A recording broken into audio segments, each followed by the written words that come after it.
Hello there. We're going to get started in a minute unboxing a Canva print. And it's all started out as an Adobe Fresco digital drawing that I did on my iPad. And I decided I was going to try, I hadn't planned it this way when I drew the original drawing. And I used some live paintbrushes in it. If you use just vector, it's really easy to scale it up and down, but as soon as in Adobe Fresco, as soon as you switch to live brushes or watercolor brushes, it becomes a pixelated layer, and those are harder to scale up and down. They get, they get pixely when you scale them up too much. And so I had to do that in order to make this a poster size on one of the layers. So I'm a little worried. It looked okay on my iPad, which I'll just take a moment and I'll show that to you.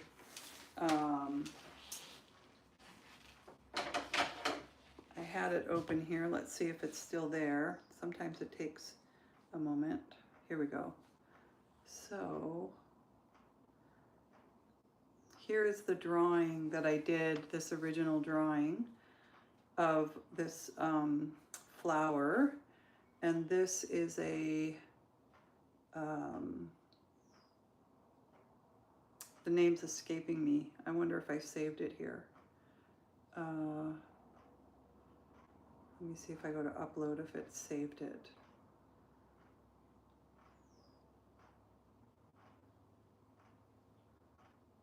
Yeah, it's a rhododendron. Haha. Thanks for waiting for me to get that answer. So this was just one flower on the rhododendron. Normally they're in groupings, but I just wanted to focus on the one flower in this drawing. And so this is what it originally looks like on my iPad.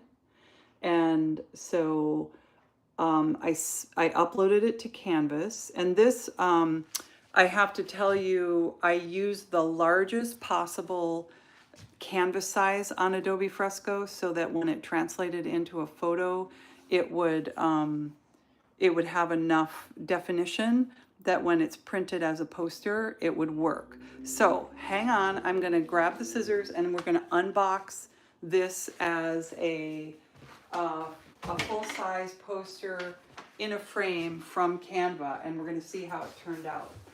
So I've got it here.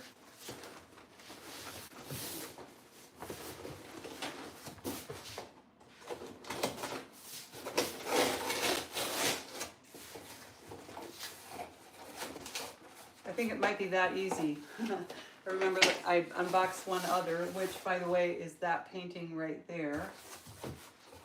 And it's on my channel if you want to see that unboxing. But that one turned out pretty good, so I have high hopes.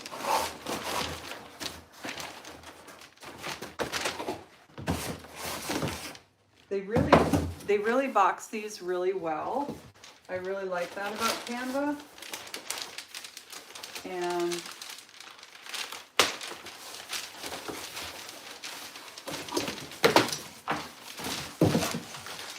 I have one more piece of tape to pull off here. Okay. I'm gonna move that stuff out of the way.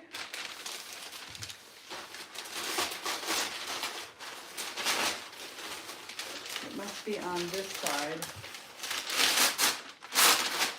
Oh, I like it. It's upside down. I did that last time too. Let me do it right side up.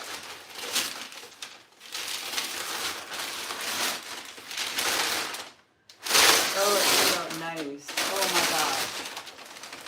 Okay, I'm really pickled with how this turned out. Let me just move this stuff out of the way so I don't kill myself showing you this. Okay, so with Canva, when you order it with a frame, it's a really nice, durable looking frame. Feels heavy, not too heavy.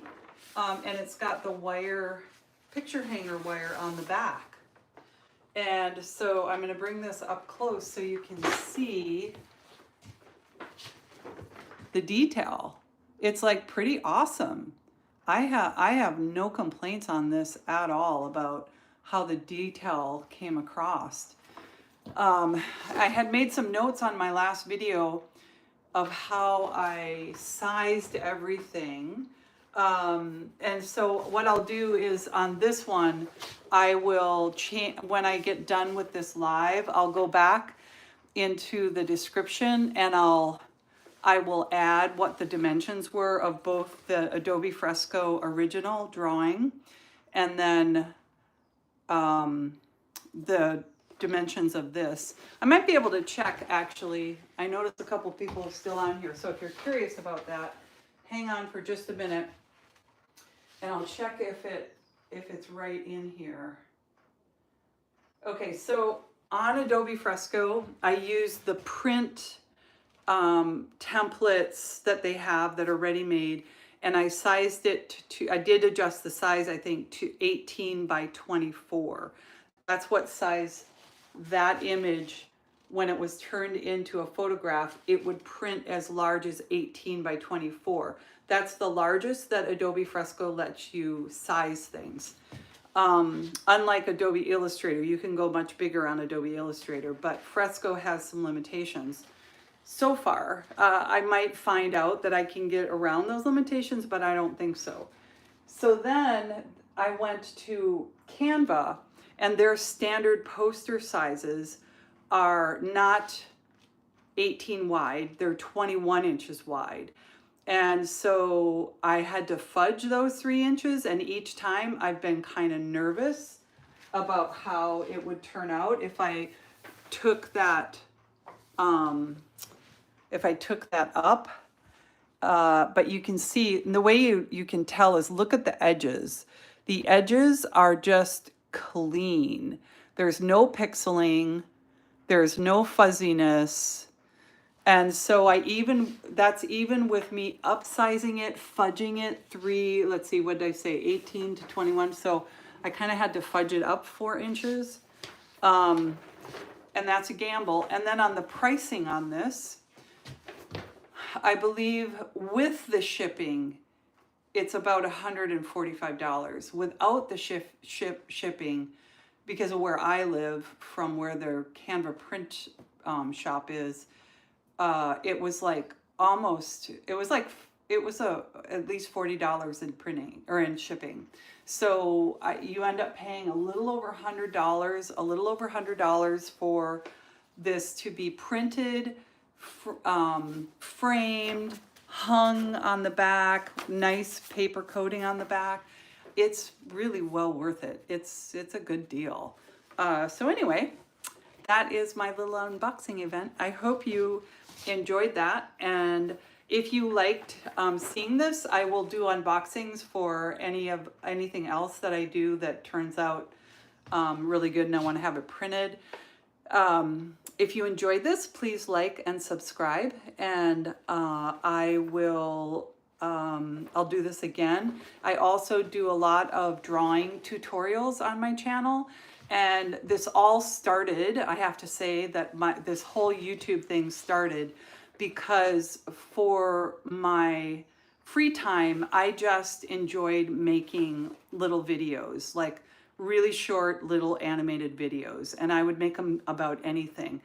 And that was way back. I think I started doing that as soon as I found a program I could download to my computer that would animate. And so that was back in the early 2000s. And then I ended up deciding to get more serious about it in recent years. And so I started uploading how I was doing it onto YouTube, because I figured if I figured this out on my own, even though I went to art school, it was a long time ago, and I know people, they don't necessarily go to school to take a computer class on how to animate or how to draw. And so I'm learning how to do all of that over and above all the education I had way back when. I'm learning a lot of that stuff on my own because I've been out of school for so long.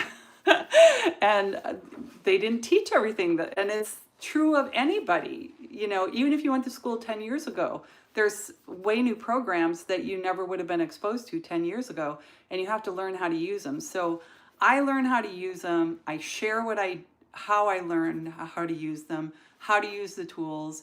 I share it with everybody, and I don't charge anything for it. So I'm trying to get my channel monetized, and that will actually kind of pay me for doing these things a little bit. So the way I can get monetized is if people subscribe and then watch. So I really, really appreciate it. Thanks for hanging out with me, and I'll see you the next time I do an unboxing. Thank you. Bye-bye.